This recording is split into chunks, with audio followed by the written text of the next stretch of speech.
Dr. Christopher Matthews is professor of archaeology at Montclair State University in New Jersey. He has a PhD in archaeology from Columbia University, where he also earned 2 master's degrees, one in archaeology and one in theology, which I think is an interesting combination. He has authored or co-authored 3 books and many articles on his research involving underrepresented minority group populations in the Northeast.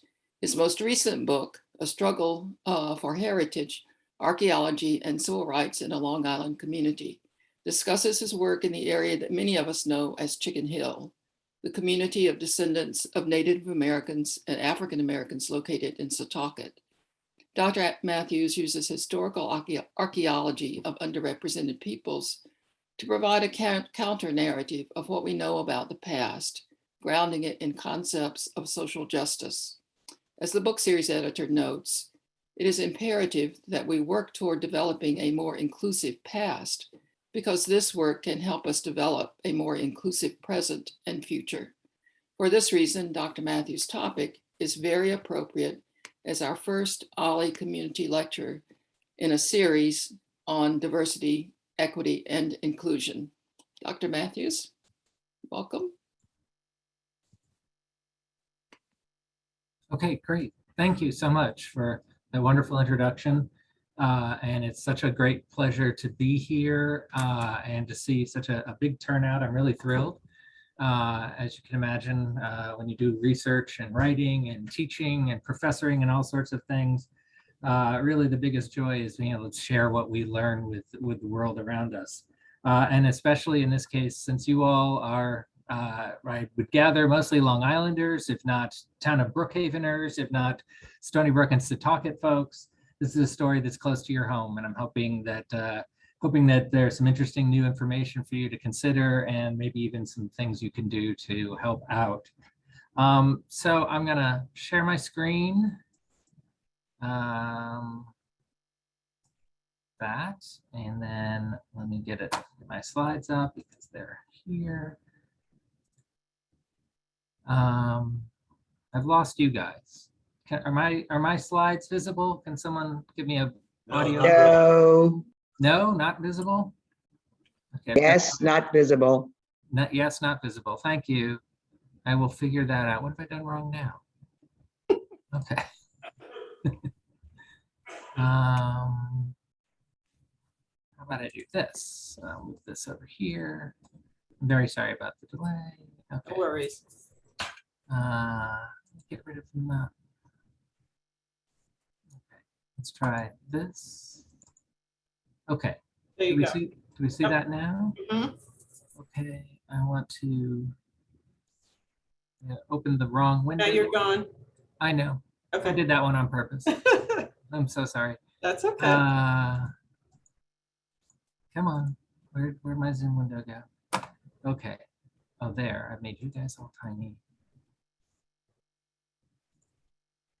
Okay. Any luck now? You see this? It's a Word document. It's a Word document. Okay, so I'm showing the wrong window. Let me do this one. Okay, now is that a PowerPoint file? Yep. Yes. Okay, let me make it big and make it a slideshow. Still good? That's good. Okay, look, we did it. Well, I did it and made you wait. So I apologize for that.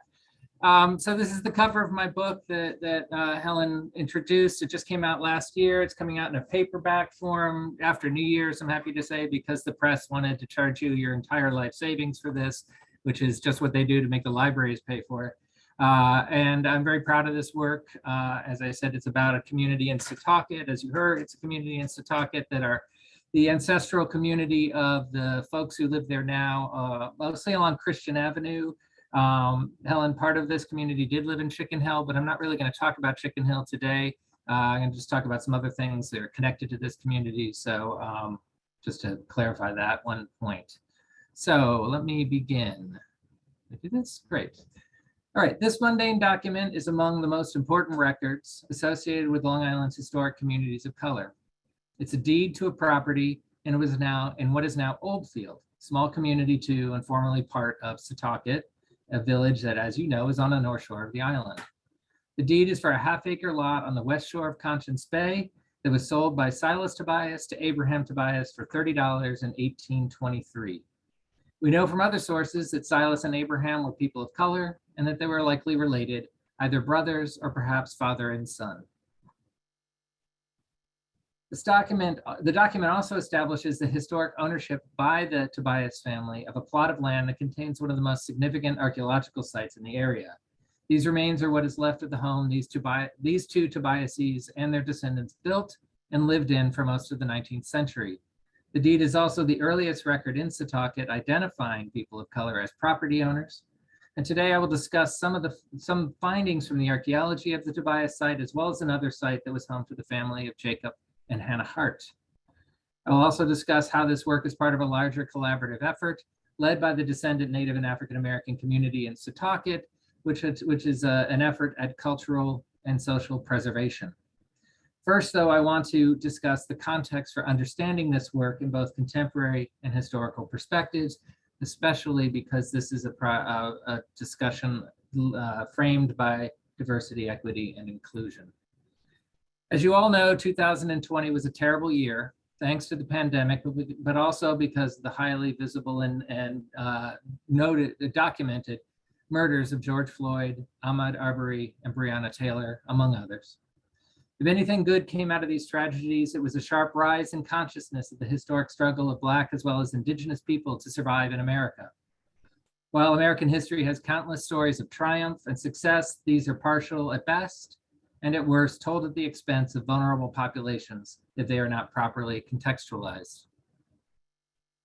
Some of my fellow archaeologists have embraced this understanding and have called for a deepened commitment to understanding American history from the perspective of the Black and Indigenous people whose labor, gifts, and suffering were as much part of any community's success as the already well-known and well-documented and excessively praised deeds of its great white men. I'm proud that my work in Setauket since 2009 has been designed and produced in close collaboration with the descendant Native and African American community who live there, mostly formed through my relationship with Higher Ground Intercultural and Heritage Association, an organization I'll bring up again later. Importantly, while I've learned a lot in the last decade, most of the stories that tell the history of the community still need to be documented and understood if we are to fully grasp how Setauket and the surrounding region is a place that many different people have called home and many different people have worked to build. Historically, most people already know Setauket as a base of the Culper spy ring, the site of a Revolutionary War skirmish, a harbor for shipbuilding, and the home of several rubber factories that seem to always find a way to catch fire. Many also know and appreciate the way Setauket has celebrated this history through the Three Village Historical Society and a strong ethos for historic preservation stretching back over 50 years. Throughout these times, though, there has always been a community of Native American and African American people who witnessed and contributed to what Setauket was at any given moment. The communities whose history is vital to understanding Setauket today. And one way to acknowledge this is to see their presence in the work of one of the region's most important chroniclers, William Sidney Mount. I imagine many of you recognize this famous painting from 1848 titled Eel Spearing at Setauket. It is considered by some to be Mount's masterpiece. It was commissioned, New York City Attorney George Washington Strong commissioned Mount to paint this and to create a work that captured his, quote, childhood pleasures from the time he lived at the manor on Strong's Neck, which is depicted on the far shore in the background. If you see my cursor, that's the manor of St. George that the Strong family lived in. Clearly, we see that the Strongs grew up in the presence of people of color, with this woman representing the family's domestic servant from that time. Sadly, while we know that the model for the boy was known as Thomas Judd Strong, Mount did not record the name of the person this woman represents, nor the model we see here. Later research and oral history from the minority community suggests the model's name was Rachel Holland Hart, but verification of this identity is somewhat hard to pin down. But that is not to say that it's not accurate. While this absence of knowledge is part of the way racism works, who she really was, we don't know. We nevertheless see the racially integrated world that existed in Setauket in the early 19th century. Oops, there we go. This complex society is also depicted in this pencil drawing, which shows a band preparing to march in a parade with two African-American men off to the side, dancing. Dressed in fine clothes similar to those worn by the white musicians, these men are very much part of the same celebration being prepared for by the band. Historians have suggested they were dancing a jig and patting juba, in which a dancer was accompanied by a partner who kept time on his legs or other body parts with his hands. Research suggests this was a typical African-American dance and that it may have roots in West Africa. The point here is not only was Setauket an integrated community, such that people of color were present alongside whites in a way that Mount could document, but also that people of color had recognizable and distinct cultural traditions that were presumably tolerated, if not embraced, by the majority community. Oops, I keep going too far. In fact, historian Kevin Scott concludes that Mount accepted the sense that, quote, that rural Americans are freer and more natural, and that they love to play and perform ideas that echo popular stereotypes of Blackness and more deeply connect rusticity and Blackness, or rural life and Blackness. This allowed urban viewers to enjoy the merriment of Blackness through white rural substitutes. The Mount's paintings, Rustic Dance After a Sleigh Ride and Dance at the Haymakers, essentially present a Black performance that whites could imagine joining. This promising sense of an integrated and perhaps shared and world formed by both communities, if not others, unfortunately did not last. After 1840, and then certainly following the Civil War, such multiracial settings and positive assessments of Black presence and merriment largely disappeared. Rather, racism grew in intensity and anti-Black violence, both physical and symbolic, became normalized. We could see this change even in Mount's paintings. For one, the complex and integrated social settings found in his early work declines. Rather, when he paints people of color after 1850, he produces portraits of individuals removed from their settings and circumstances, such as this one called The Bone Player.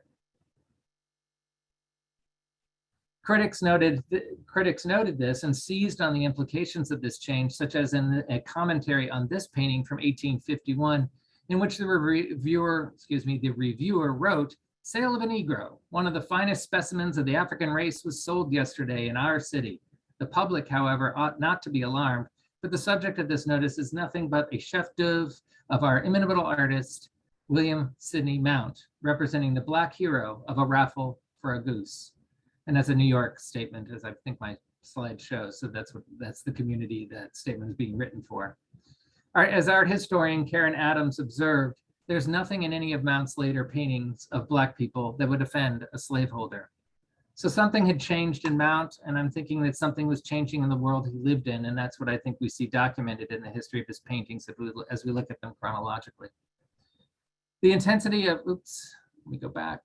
The intensity of anti-Black racism continued to grow as the 19th century progressed.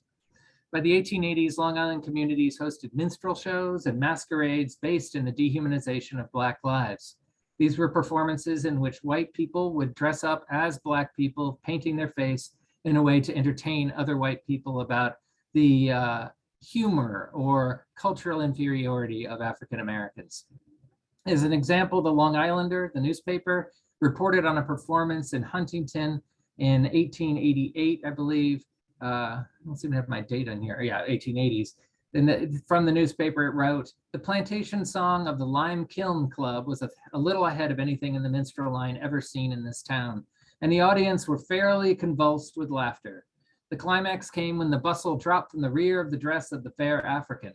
The address by Julius Collodion, the colored orator, was simply immense. Our popular young fellow townsman, Douglas Conklin, fairly outdid himself. As so many were unable to gain admission, the entertainment is to be repeated this evening." All of the individuals referenced were white actors portraying African-American people, to such a joy amongst the white crowd that there was a command repeat performance. A similar event, though private, took place in 1905 at a birthday party from which we have this image. It shows a series of young people, all members of prominent families in Old Field, enjoying a masquerade that included some in blackface makeup. The men in blackface were identified on the back of the photo as Stephen Yates, Arthur M. Quinn, and Edward H. Thatcher. And at the far right in the front row, the young man in the small hat holding his knees is local standout Ward Melville. who hosted the party at his father's home. And many of you probably know of Ward Melville in one form or another. What I'm trying to show is that racism has been complex and persistent in the Setauket area, and it has a history of its own.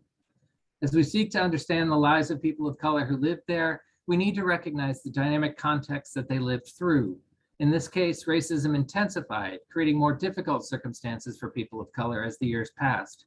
Documenting these experiences, how we see the ways that documenting these experiences, how we see the way that Black lives mattered in Setauket, so that we can develop strategies for these lives to continue there into the future. To build the capacity for a project like this, I've had the great fortune of learning from and working with the Native and African-American descendant community now living on Christian Avenue in Setauket. Working primarily with Robert Lewis of Higher Ground Intercultural and Heritage Association and Dr. Judith Burgess, an anthropologist and oral historian, we developed the A Long Time Coming project in 2010. And please note, Facebook users, we do have a group that you could follow our activities on. We took our name A Long Time Coming from the beloved song written by Sam Cooke in 1963 following his experience of being unable to stay in a hotel in Louisiana because he was Black. And he wrote the song, "It's been a long, long time coming, but I know a change is gonna come. Oh yes, it will." The song is called "A Change is Gonna Come." Members of the Christian Avenue community suggested we use that as the title of our project to capture the historical and future orientation that our project was seeking to achieve. The impetus for A Long Time Coming was the founding of the Bethel-Christian Avenue-Laurel Hill Historic District in 2005. BCALH was designated based on the cultural heritage of the community of Christian Avenue, which represents the families and the institutions they built and cared for since the early 1800s in Setauket. The spark for the historic district was the loss of another house that was demolished by a non-local builder who constructed a modern, out-of-character McMansion in its place. And some of you are familiar with the process, I'm sure. This showed the community on Christian Avenue that even this last foothold in their ancestral village of Setauket was no longer secure, but it was also becoming part of a long pattern of displacement that they and their ancestors experienced. In the 1960s, when this community reached its peak, 35 families of color lived on Christian Avenue along this stretch between Main Street and Mud Road. Today, there are less than 10. It's actually quite hard to imagine the community will somehow turn around and people of color will move back in. The cost of living in Setauket is high, on the rise, and the reason people are leaving. Many people from Christian Avenue have resettled and started new lives elsewhere, leaving their ancestral village and their heritage behind. And really, we're not sure if there's a way to stem this tide. However, the work we're trying to do is to document what lies before us now and what we can recover from the past to at least record the stories while the community is hanging on as best it can. So that said, what we do see value in the work we're doing. Communities exist in part because they have a shared history. Knowing more about the past and how our lives are part of ongoing narratives and trajectories gives us a way to understand our conditions and hopefully resist future displacements. Take a little control over our lives by knowing where we came from, in other words. To do this, we have pursued these two goals in our project. First, we sought to identify the historical silences in the dominant heritage narrative that have left this community out. Helen was nice enough to mention the Chicken Hill Project, which the Three Village Historical Society did research several years ago, 5 to 10 years ago, and that is a wonderful correction of a couple generations of focusing almost entirely not on the community of color that was always there. To figure out how this community was present, but also absent in the stories that people know of Setauket is therefore part of our goal. The second is to develop a community-driven, alternative, and vindicationist narrative to compensate for the legacies of dispossession, slavery, and racism that have marginalized people of color and their history in Setauket. We want this project to bring forward and be driven by the voices of the community we're telling the stories about. We want it to be alternative, not just another story that gets folded into what we already know, but something that stands apart. And vindicationist, we want it to make a difference, to help the stories we produce be somewhat of a resource for this community to help preserve themselves in place, if not create a record to preserve a much larger presence of this community within Setauket, within the town of Brookhaven, and across Long Island. One way to start this counter narrative is with this document from 1848, which was the deed of sale for a small plot of land to the trustees of the African Methodist Episcopal Society of Setauket and Stony Brook. As you can see, 3 of the founding trustees were members of the Tobias family, who I mentioned at the beginning. And there is suggestive evidence that the Abraham Tobias who signed here lived at the site we excavated in Oldfield. He may have been the man who purchased that lot from Silas Tobias, as documented in the deed. Certainly, the AME Church was important in the lives of this society's members, yet the church may have been more than just a place of worship and refuge. Like other public acts by people of color, establishing the AME Church shows how Setauket's Native and African American community sought to control how they would be understood by outsiders as well as themselves during an important time of social change. This era was a moment when the politics of race really changed in New York State as a result of the completion of the Gradual Emancipation Act, which was passed in 1799. As you can see, the state of New York in 1799 declared that all children born to enslaved mothers after the date in 1799 would be free after they had served for 28 or 25 years, depending on their male or female. So at that point, they were considered free, though indentured, and after that point were considered fully free people. In 1817, New York amended this law so that in 1827, everyone who had been enslaved in the state would be free, which was so 1827 is the formal end of slavery in New York State, even for those who were born before 1799.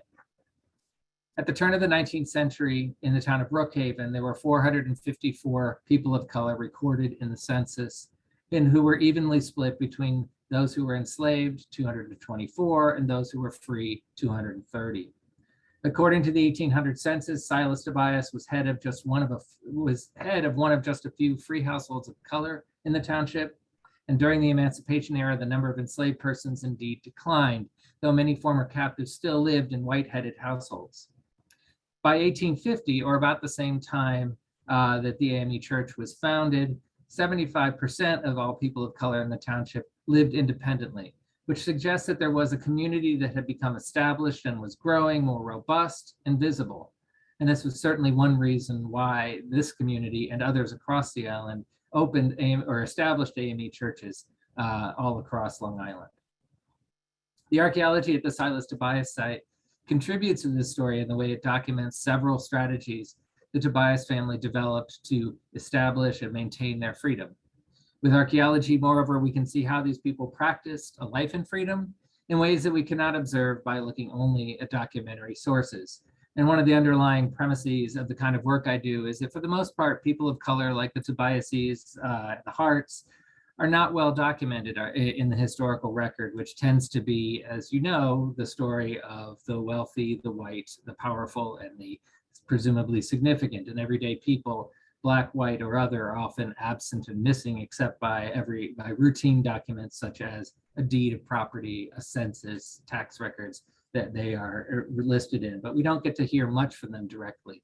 So the possibility for doing archaeology at households where folks like that lived at gives us a possibility of finding one of the few primary sources of information about their lives, and really potentially has a lot of powerful insights to give us. And hopefully I can share some of those today in a way that makes sense.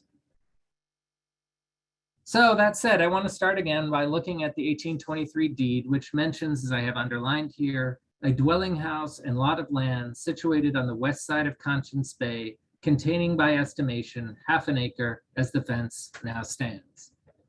A house, property, and a fenced enclosure established that Silas Tobias owned and occupied a home that anyone could see. Moreover, that he sold the parcel with the house already standing on an improved lot means that the home was built before this deed was executed. It's my suspicion that Tobias already lived on the lot, though he did not have a legal deed, and it may be one reason we have the deed is because he intended to create a legal record, because 1823 is not long after when property requirements were required in order for Black men to vote. However, how he acquired the property, though, we do not know. Whether he was a squatter, which is one possibility, or somehow made an arrangement with a local white property owner to live there, that we do not have an answer to. But certainly his presence there was understood, otherwise we wouldn't have a deed.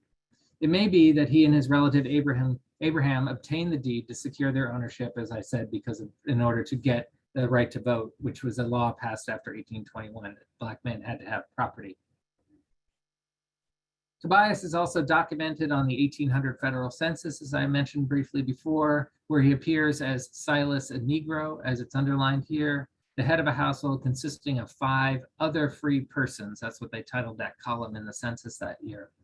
Notice that as documented on this page, Silas was one of 6 households consisting only of other free persons, which are taken to be free households of color that probably lived near this site and perhaps also in what is now called Old Field. There are also 10 enslaved persons and 12 other free persons living in white-headed households listed in this page. This community, which totals to 49 people of color in what is probably just a portion of what is now Old Field and Setauket, was certainly visible to the surrounding neighborhood. In other words, these people were there, and the people who lived there knew they were there, and they were part of the same community. Based on all this information, when I saw this map, which is a 1797 map of the entire town of Brookhaven, so therefore not quite as detailed as other maps that we can have access to, it's most likely that that little square which the arrow points to is the Silas Tobias home. It's in the exact same spot along Conscience Bay between Oakfield Road and the shoreline, and where other maps also depict a Silas Tobias home as being.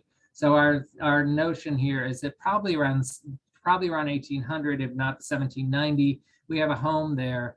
Whether it's a home that was built by Tobias or later moved into by Tobias, we're not sure, but there's nothing in the archaeology to suggest something that pre-existed the Tobias family. So I'm thinking this is the Tobias home depicted on this map in 1797. Later maps, which you can see here, show the consistent presence of a Tobias household in this location with these latter two from the late 19th century, identifying it with S. Tobias, which is, I think, the grandson of the Silas Tobias mentioned in the deed, but another person also named Silas Tobias. So the early date for the house is also supported by the archaeology. Ceramics from the site include pearlware teacups and printed flatwares first manufactured in the 1770s, which suggests that the Tobias home was occupied prior to 1800, making the site the earliest identified independent household in Setauket headed by a person of color, yet another feature that would have made the family visible to others. And going back to the date, even if these ceramics were manufactured in the 1770s, it's typical for ceramics to enter the archaeological record a decade or two afterwards. So even if these were hand-me-downs, it's still enough time to suggest that perhaps this was a site occupied before 1800. To the archaeology. Looking closer at the archaeology, we can see additional information about the Tobias home and daily life recorded there. The site was initially surveyed in 2015 using a 10-meter offset shovel test grid. That's what these circles on the field map represent, where we surveyed the property we had access to, which you can see is this wooded section between Oakfield Road and Conscience Bay. Historic materials were concentrated in this one section along the North 1040 line, where we opened up larger views. A shovel test is about 30 to 50 centimeters wide, and these squares are each 1 meter wide. So it's a bigger view on what the archaeology has, but you can still see a lot of this site is still there, untested. In a sense, unexcavated, but I feel like that what we have in terms of the materials is fairly convincing, and therefore we didn't need to do any more field work in order to tell the stories about the site. We excavated 11 test units in that area, and where the historic artifacts were concentrated, and in all collected over 15,000 artifacts, which are representative of the household itself and its occupation over the course of the 19th century. The excavation showed the site to be well organized. We were able to essentially reconstruct where the house was here by finding basically very few artifacts under what had been the house. And in this area, probably artifacts indicating to us that the house stood up on piers.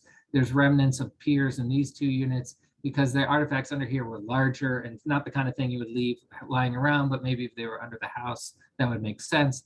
as well as very dense, what we call midden in the backyard, where household refuse accumulated over the century.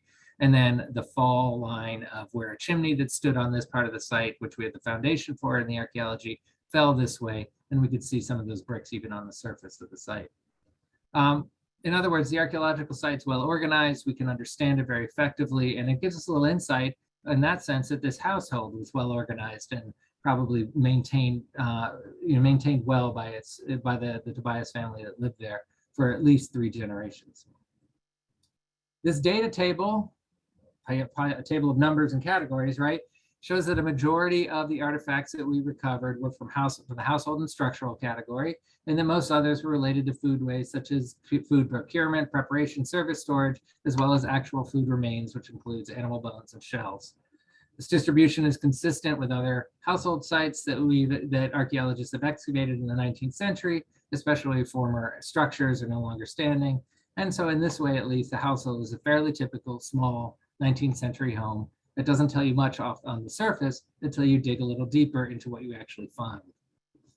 Distinctions from other sites appear once we look at the findings more closely. The first item that stood out while we were working in the field was a very large number of shells in the backyard midden, which you can see flecked through this very dark soil here above the sandy subsoil in the far back of the house. In other words, this is the closest to the water, furthest from the road.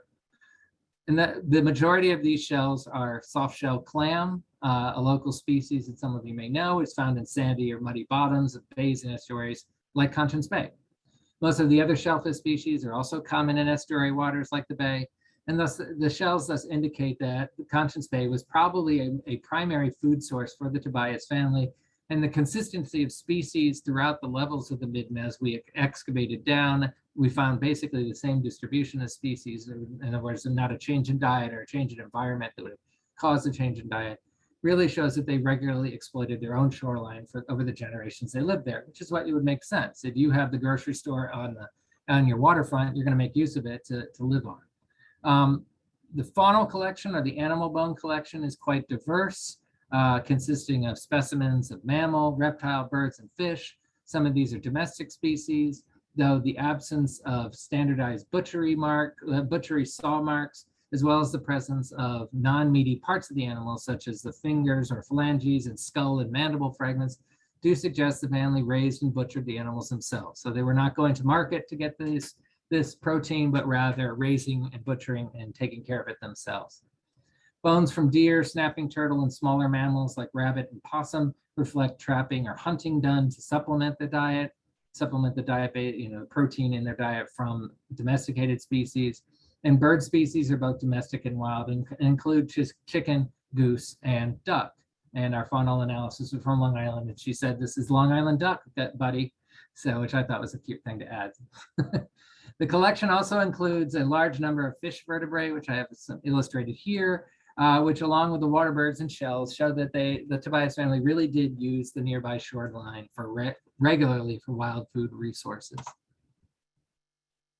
These are lithics, and they're a particularly important part of the assemblage. We recovered 440 tools and debitage fragments that tell us that these tools were part of the Tobias household. An extensive analysis by lithic specialist Mark Tweedy, a master's student who completed his master's at Stony Brook and a Long Island native, concluded that these artifacts are contemporaneous with the historic Tobias household and represent the use of lithic technology like this into the 19th century. This was surprising to Mark and to me, because usually lithics are the things that Indian and Native American people stop using because they gain access to tools made out of metal, which they either can use as obtained or modify it for their own purposes. But in this case, it does look like they're maintaining the production, use, and care of stone tools at this site well into the 19th century. The artifacts are overwhelmingly quartz, which is readily available as a local stone. If you've ever walked along the Long Island Sound and seen all the little round cobbles that are washed up, all of that is quartz, so they didn't have to travel far to find these. The majority were also produced using what Mark calls a centripetal or freehand reduction, a technique used to produce lithic tools in the pre-contact period in Long Island. So this is a prehistoric or pre-contact Native American tradition persisting into the 19th century at this site. The collection also includes ample evidence, by which we mean primary debitage, the flakes taken off a core to start making a tool, retouching scars, which is how you sharpen a tool after it's made, as well as tertiary flakes, which come from that retouching, that show that the tools were made and maintained at the site. The tools reflect a wide range of uses: projectiles, knives, and a wide spectrum of generalized scraping, cutting, and engraving tools. Like the shells and the bones, the stone tools show the use of a freely available resource along with traditional local technology that mirrors the evidence of the shoreline food exploration going back centuries on Long Island. And let me just pause for a second. This is not quartz, this is chert. Chert is not native to Long Island. And so this was likely an imported tool that most likely, in my opinion, was found by members of the Tobias family, but that had been retouched, sharpened, and reused is something that we think the Tobias family could have done given the other evidence. So they didn't necessarily make this tool, but they may have used it, which is part of the story we're trying to tell. And then one last set of artifacts rounds out the discussion. These are the remains of 2 eel spear heads. This is one excavated, which is mostly complete, and this is just one separate eel spear tine. This one, as the slide says, is a collector's item, not something we actually excavated, just to show you what a complete eel spear head would look like. These were found in units adjacent to the former location of the house. This one was actually probably propped up against the chimney when the house fell down, and this was found right behind the house next to one of the piers. So these are probably tools that were kind of sitting around waiting to be used by the household, when the time came for them to be used, and then were left behind when the house was abandoned. Eel spears, as some of you might know, are long-handled wooden shafts with wrought iron heads used to capture and hold slippery eels by pinching their thick skin. The goal of an eel spear is to capture the eel alive so that it could potentially be sold in the market, or it could be processed on the site. The faunal analyst didn't see anything that she was familiar with that would have been the bones of an eel. So we can't say whether they did not process and eat these eels on site, or they captured them for sale. But nevertheless, we do know they were doing this work. The style of the eel spears at the Tobias house would have had the central spoon like you see here, and that void in this one would have been where that spoon would have been, and it's broken off and been lost. That's missing from the recovered examples. And eels, as we know, live in Conscience Bay and other local waters. So eel spearing demonstrates yet another way that Tobias has exploited their immediate local environment. So we get the same story again and again and again from all these different data sources. The natural environment they situated themselves in became the way they made a living and took care of themselves. So eel spearing, though, of course, has more resonance than just the actual artifact that shows they speared ears. Obviously, we see eel spearing in Setauket as a masterpiece and a masterwork of the renowned painter William Sidney Mount, who, in case you don't know, was born in Setauket and grew up in Stony Brook, and then returned to Stony Brook after learning how to paint in New York City. So this is a local person who knew the local world that he was painting. To bring this up, so this is a detail from the painting and the 2 artifacts we recovered. The spearhead in the painting is really the same type of the fragments recovered at the Tobias site. There is some variation in eel spear manufacturing, or the way it looks, and it really looks like these represent a very close approximation of what of the eel spear that Mount painted. And given the setting of the painting is Conscience Bay, looking east across the water towards Strong's Neck, Mount's vantage point would have been quite close to the Tobias property. It's also likely that Mount knew the Tobias family, as he often employed local people as models. And as I tried to describe before, these communities, the Black and the white, or the community of color and the white community, were very much intermixed across the landscape. So he could have known these folks very well.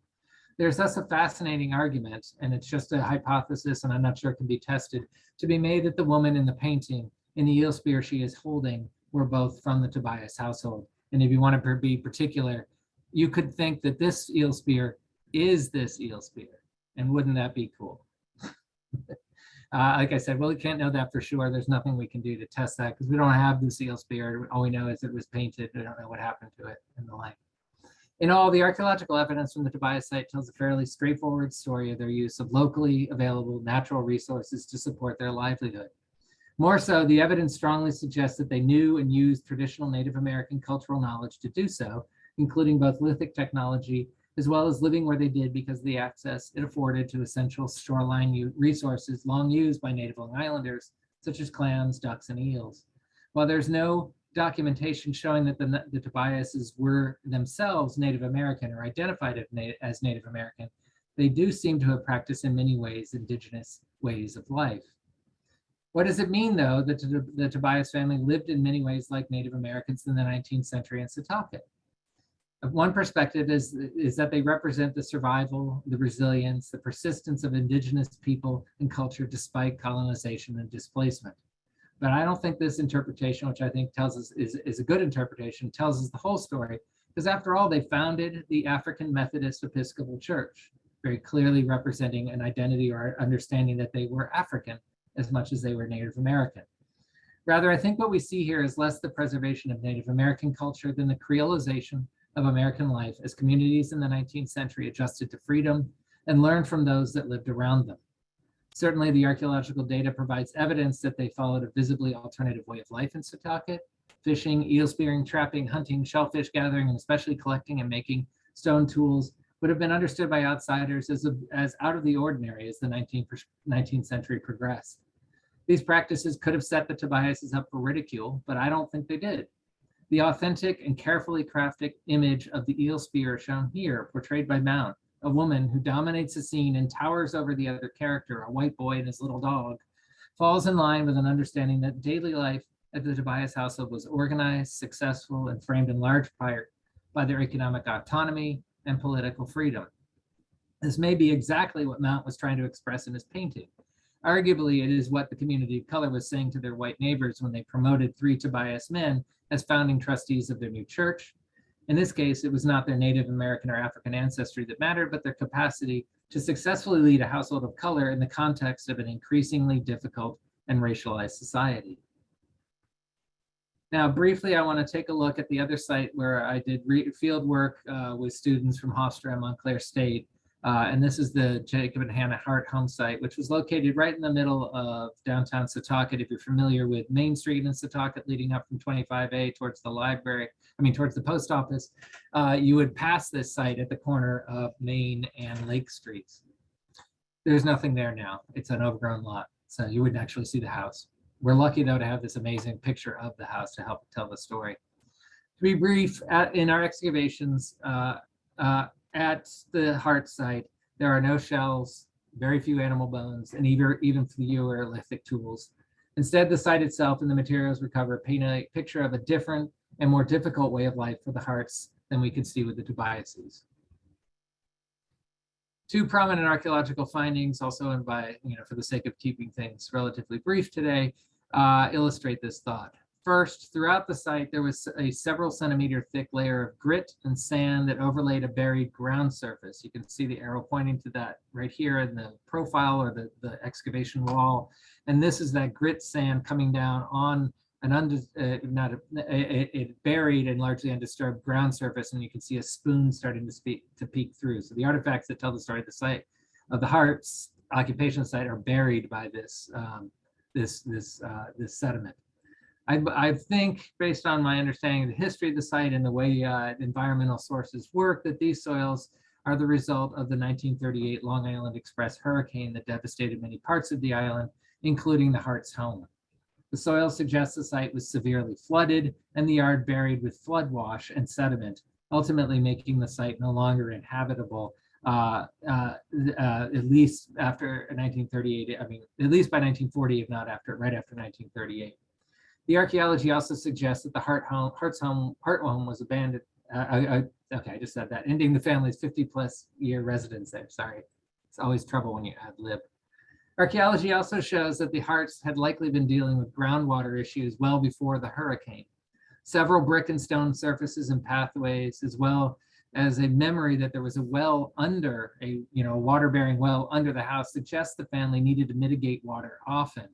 These are surfaces that are improvised or impromptu, built to create some stability in what was probably a very muddy lot as groundwater permeated the surface with rain coming in.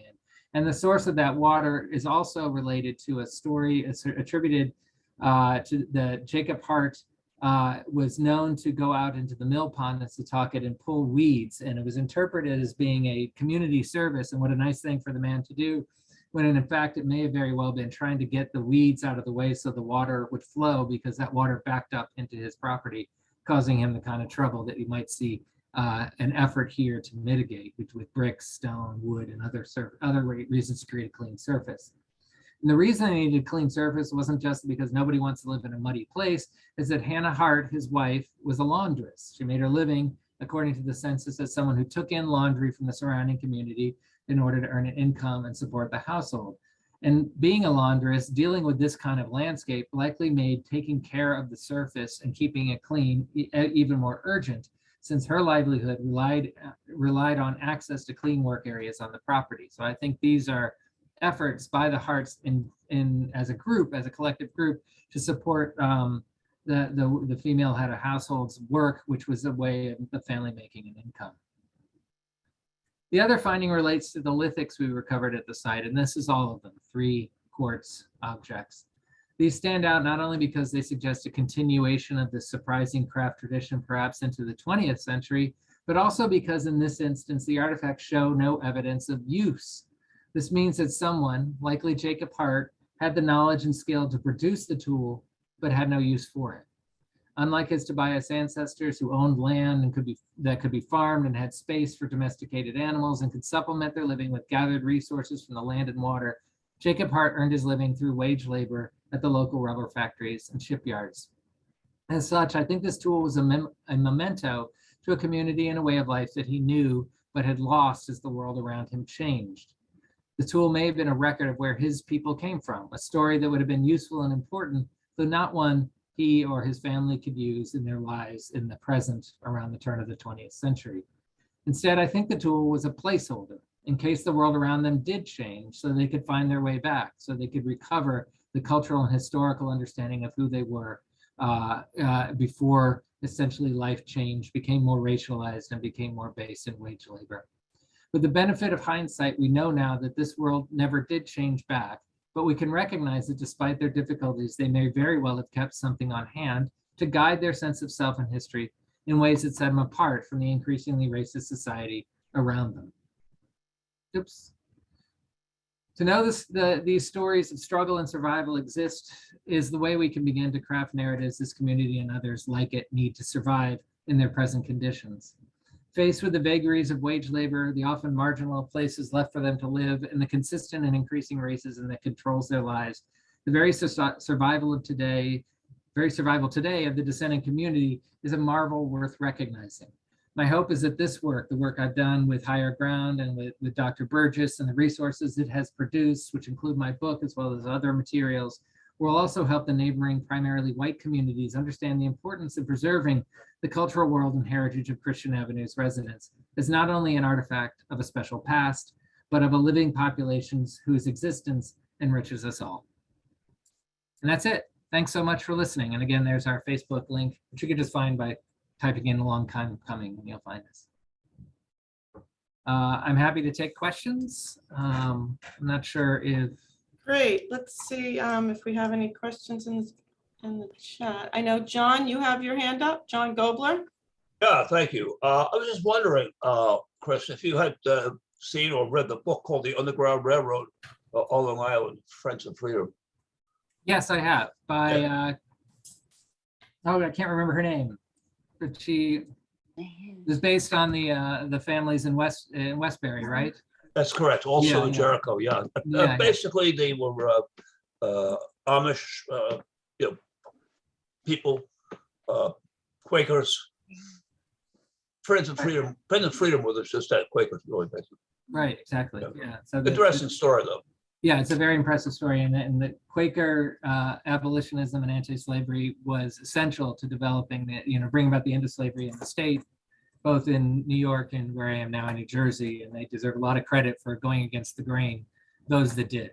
There were others who chose slavery over their religion, unfortunately. There it is, Kathleen Belzer, that's her name. It's been a long time since I've communicated with her, so thanks for sharing that. Okay, Jay Zuckerman, he has his hand up. What initially drove you to this project and this particular location? That's a great question.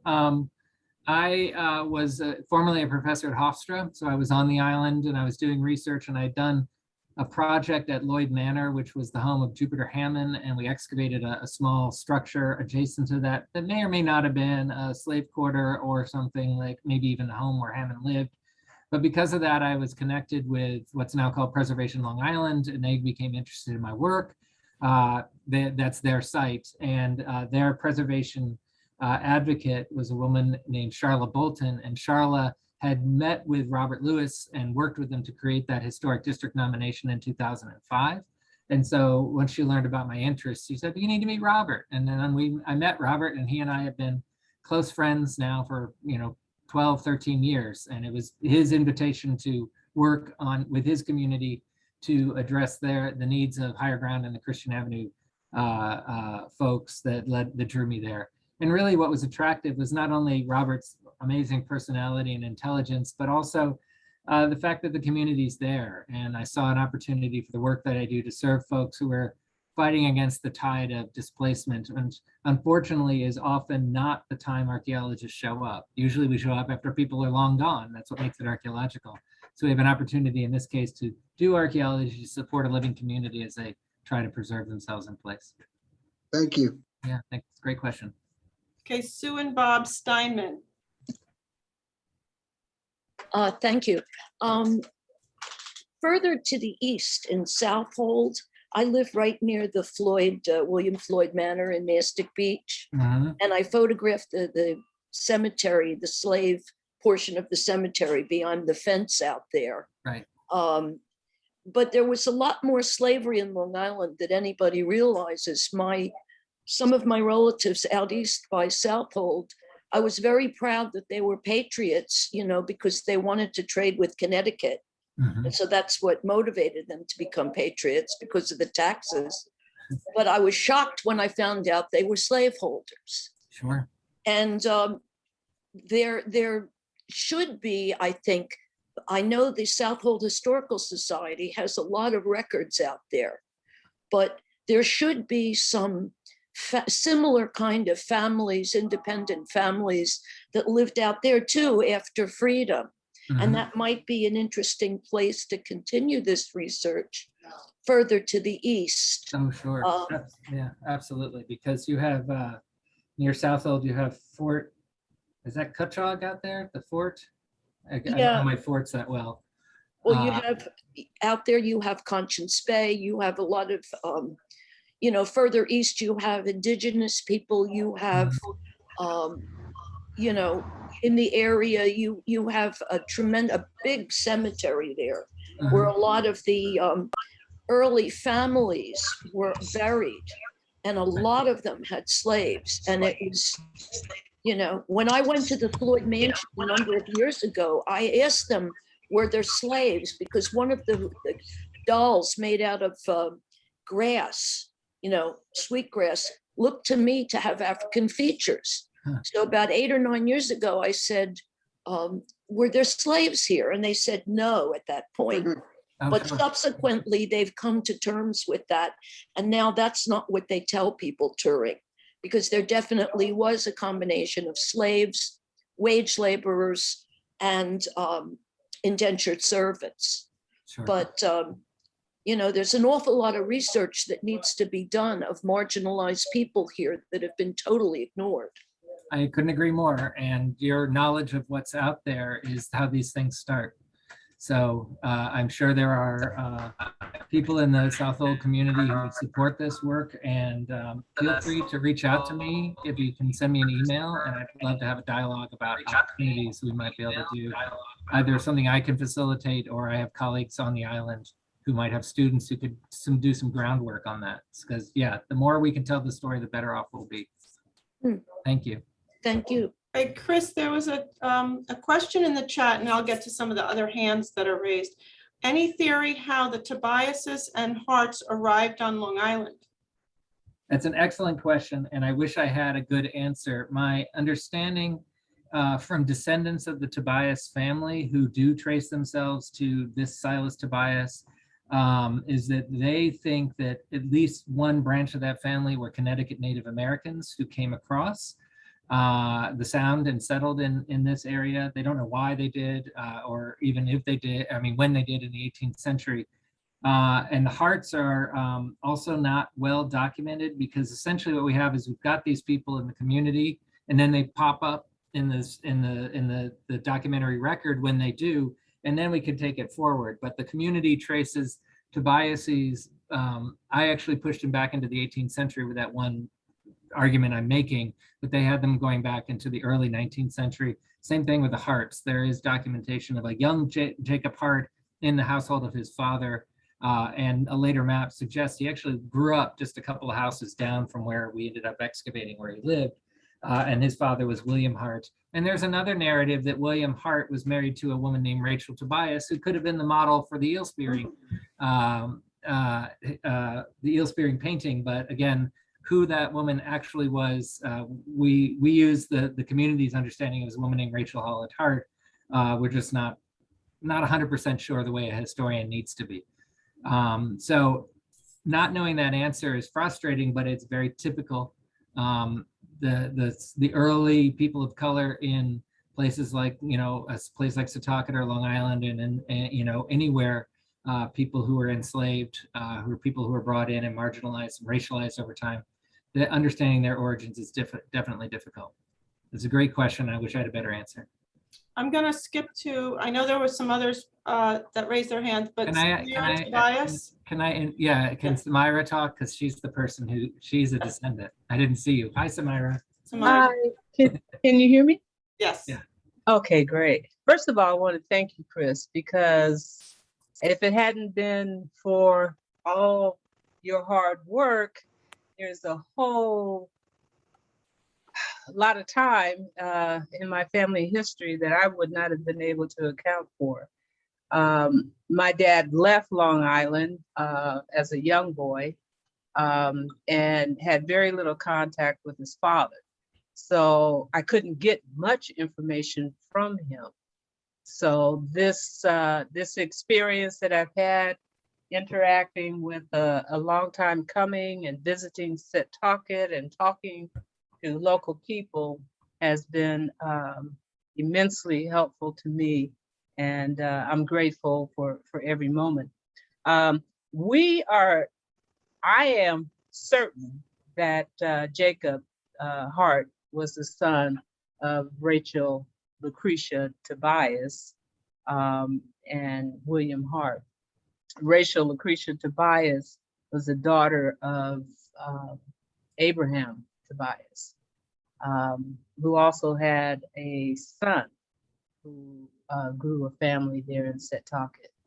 So that's my 2 cents on that. Mm-hmm. I'd also like to mention that I heard from locals that the Tobiases were a group of brothers who were Native American.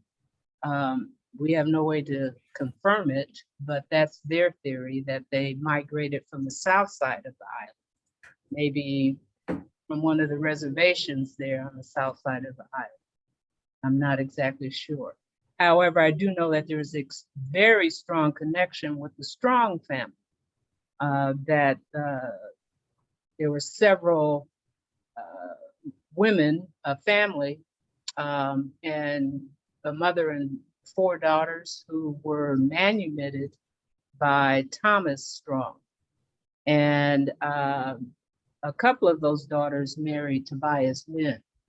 So there's that connection as well, which gives more credence to the possibility that the woman in the eel spearing painting is actually a Tobias ancestor. Great, thank you, Samira. Thanks, Thank you. Samira. You're welcome. Yeah, Great to hear your voice. good to hear. Okay, we have a question from Irma and Saul Gurman, sorry. Just unmute. Are there any cemeteries in the area that we could visit? There are two cemeteries attached to this community historically. The oldest one is called Laurel Hill, and it's on Christian Avenue. It was founded, the documents are a little funny because it's a later document, but it's a later document that says that it was founded as a Negro burial ground in 1815. This is after the, as Black families or as Black individuals are starting to no longer be enslaved and therefore not likely to be buried in the family cemeteries of the slave owners. And so I think the cemetery was founded as a way of providing a space for members of the Black community in Setauket to have a place to bury their dead. In 1848, when the AME Church was founded, it was founded in between Setauket and Stony Brook villages. And if you go along Christian Avenue in the corner of Christian and Woodfield is a small cemetery known now as the Old Bethel Cemetery, which is where the church was originally set up, and the cemetery is still there and the gravestones are still there. They're both generally open to the public, but they are, sacred ground for the community. So if you do want to go look at the stones or see the cemetery themselves, or experience in some way, all I can do is ask you to be respectful of the community who's still caring for them. Thank you. Great. Bob Hayes?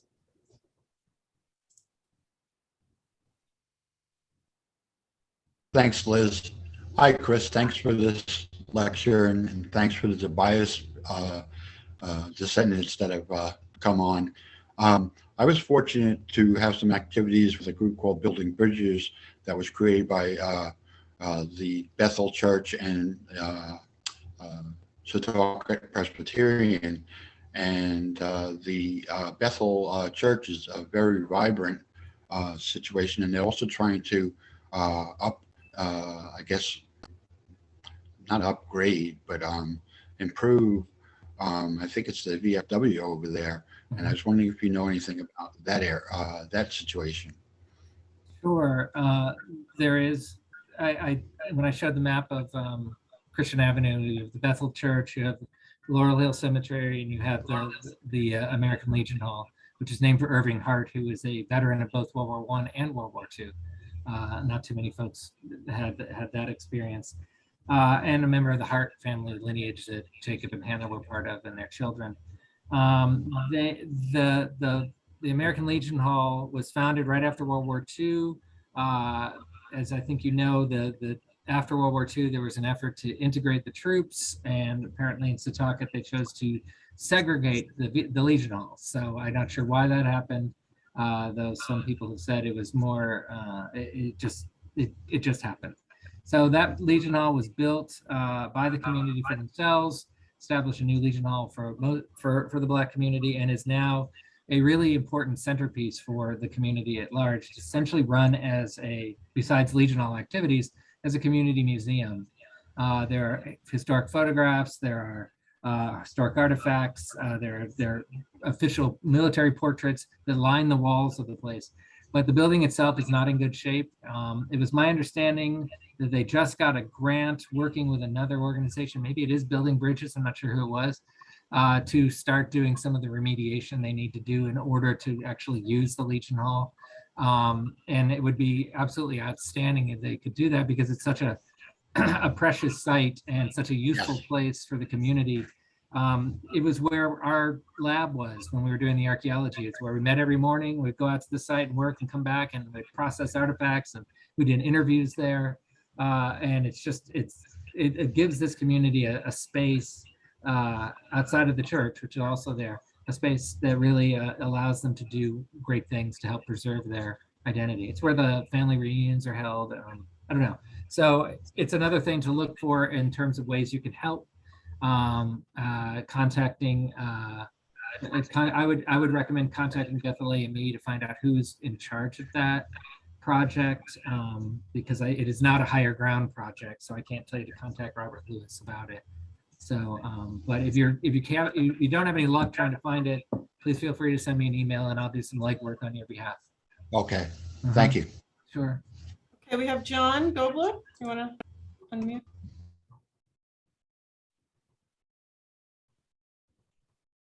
John? Yeah, there you go. Oh, you're muted again, John. Still muted, John. Hey, John? There you go. Go ahead. Bill.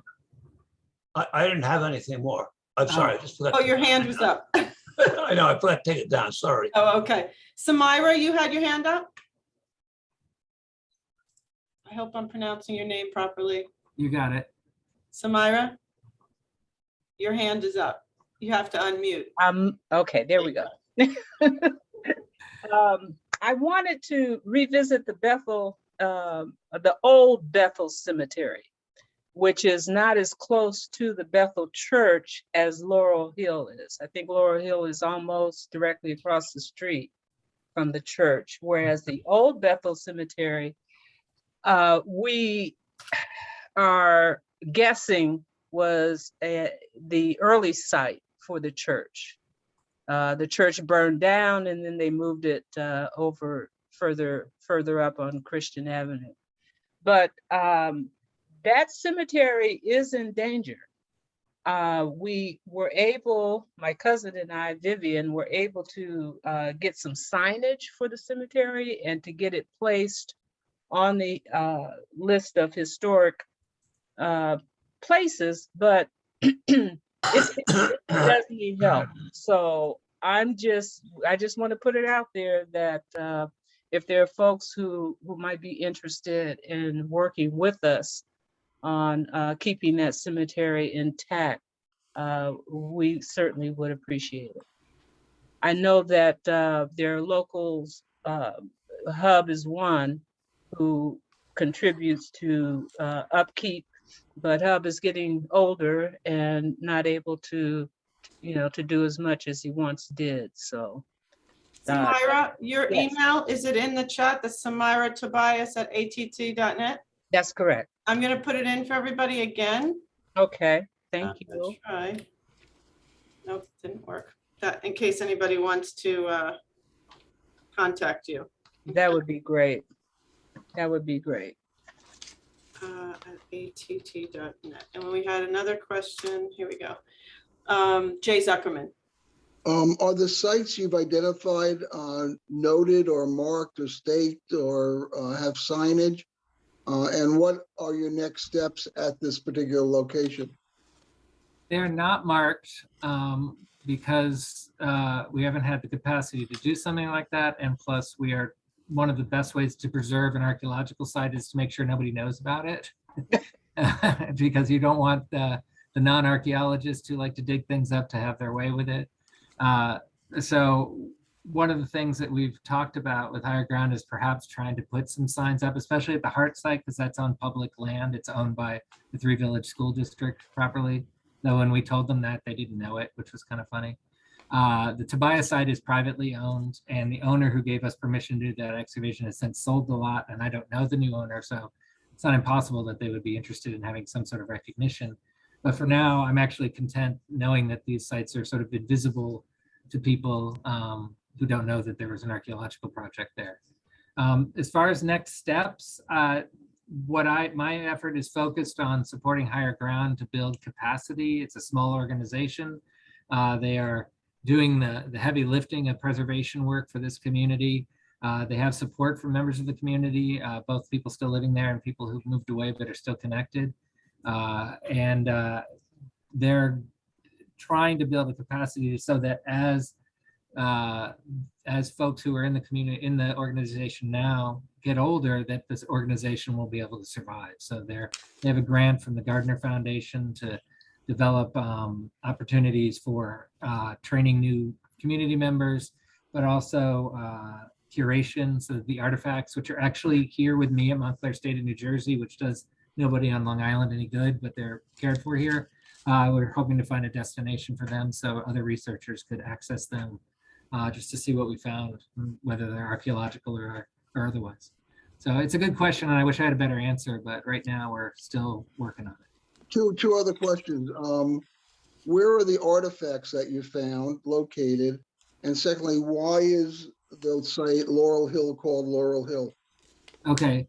I just mentioned, maybe I'm speaking too fast. The artifacts that we excavated are at Montclair State, where I'm a professor now, in my lab.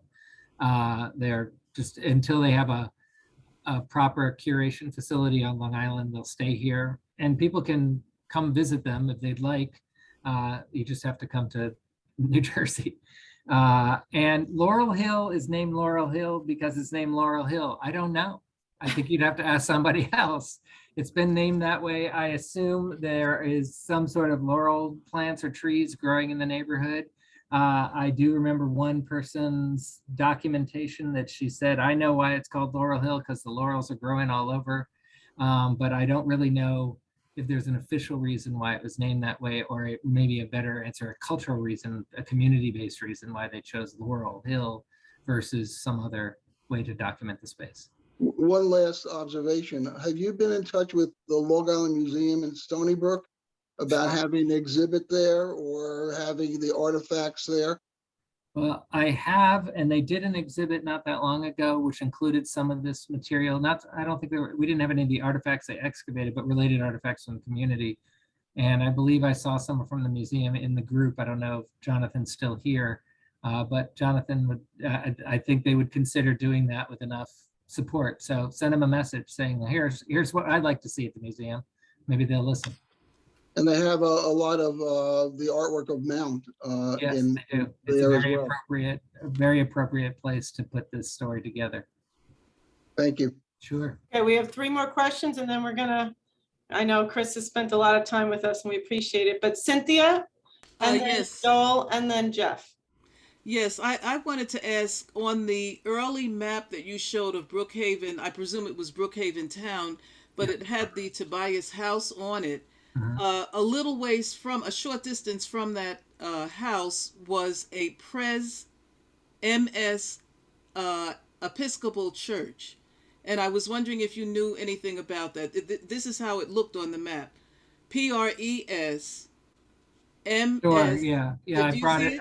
I brought it up on my other screen. That is both the Episcopal and Presbyterian churches, which are on the Setauket Green, are on that map. It's just this map is since it's of all the town of Brookhaven, so north to south shore, the detail is fairly limited. So they picked some landmarks, and those 2 churches are there. So it's the same 2 churches that are still standing on the green. I think the Episcopal is the Caroline Church. Yes, okay. Yeah, so it's those there.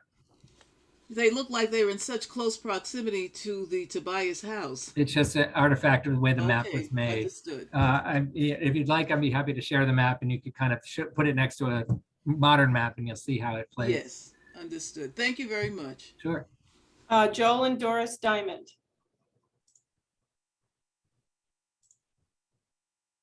You have to unmute. Is that better? Chris, I have a question and something else to say after. About, what's it called? Underground Railroad. Underground Railroad here in, but more locally in Westbury. What do you know about the narrative that the Setauket tribe was the Underground Railroad here? I have heard stories that the Underground Railroad passed through Setauket, and that members of the Setauket community were supportive of this. I don't know enough about it to say whether Setauket tribal members were part of that. I wouldn't be surprised. The Underground Railroad succeeded because of people of color who were the ones who were truly there, even though they're not usually given credit for it. And the Setauket Nation would be the Native American community that was in this area at contact, and then to the degree people stayed and passed and reproduced, they would be the Native American kind of cultural source for the things I was talking about. So it's actually Helen Sells that was one of the people I learned about it from. Sure, yeah, and Helen Sells is a friend of the project, and I just adore her. I wish I could spend all day with Helen every day. Another thing I'd like to say is, in line with, this I don't know how to say it, among the people who were trying to reinvigorate the friendship between the different ethnicities that live today in Setauket area, especially Black, white, and Native American, and anybody else, is a group Doris and I are part of called Multicultural Solidarity. Oh, If great. it interests people, I'll put it in the chat, an email. Yeah, please do. We need all the information we can to know who's doing this kind of work.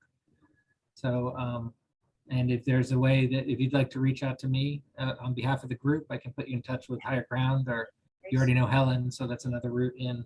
See how you could support this, the efforts they're engaged in. Thank you. Sure. Okay, real quick, Jeff?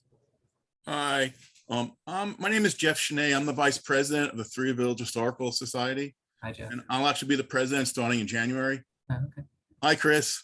How you doing? I actually reached out to Chris. I'll be reaching out also to Robert Lewis. We're building a new museum to house the Crawford Barn from Oldfield next to our headquarters in Setauket. And we are interested in the possibility of setting up a permanent installation of some of the artifacts. So we are going to continue to look into that and work with the community. I mean, we're right there. And this is something that is very important to us. And as Chris did mention, and thank you, we do have the Chicken Hill exhibit, award-winning, nationally renowned exhibit. And now recently, we are now opening it up again for tours. We were shut down for COVID, and we have now reopening, and we're going to have started weekday hours. So those can come by, just send us an email and we'll set up an appointment. But we are looking forward to working with the group. We're looking forward to working with the new Reverend. I think she's on as well. And hopefully we can help, as well as the hall they're working on. We have a very good relationship with the Gartner Foundation as well.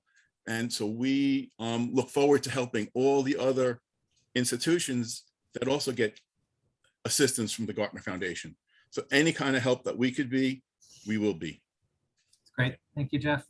Thanks. And Alice is our last question here. Alice, you have to unmute. I just want to say hi to Chris. And I Alice. can't believe that it's 10 years ago that you stayed here with your first excavation. And I really want to thank you so much for introducing me to Vivian Nicholson, who is also a Tobias relative. I think she's been on the program or on the screen here today to watch your Zoom. So thank you. Thank you for all the work that you're doing here for our history in this community. Great to see you. Great to see you, Alice. Thank you. Great. I put your email, Chris, the matthewsc@montclair.edu, in case anybody wants to get in touch with Chris directly. Great. Had any questions or anything? And I think someone else is putting some things in the chat. Multicultural Society, the Bethel AME Church. So this has been excellent, and connecting everybody together, and your information was just really very interesting to everybody, especially that we all live here. Most of us live here, you know. Right. So I personally want to thank you, and on behalf of OLLI, we'd like to say thank you again, and thank you to everyone who joined for this.